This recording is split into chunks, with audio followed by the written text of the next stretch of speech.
Rapid action force. পরবর্তীকালে 2018 সালে ব্যারাকপুরেও মহিলা র্যাব বাহিনী গঠন করা হয়েছে। আইন শৃঙ্খলা রক্ষায় এই বাহিনী অত্যন্ত দক্ষ। আজকের এই বর্ণাঢ্য কুচকাওয়াজে মহিলা পুলিশ র্যাপিড অ্যাকশন ফোর্সের নেতৃত্ব দিচ্ছেন assistant superintendent of police Krishnanagar police district Anupriya Chowdhury. Assistant Superintendent of Police Anupriya Chaudhary IPS is leading the contingent of West Bengal Police Lady Rapid Action Force. These ladies are specially trained to deal with serious law and order problems and can get quickly mobilized. Give them a big hand, ladies and gentlemen. Women's power. West Bengal Police Lady Rapid Action Force.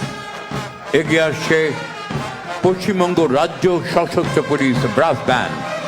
প্রথম, দ্বিতীয়, ষষ্ঠ, অষ্টম এবং SSF ব্যাটালিয়নের সমন্বয়ে গঠিত এই band বাহিনীর নেতৃত্বে এএসআই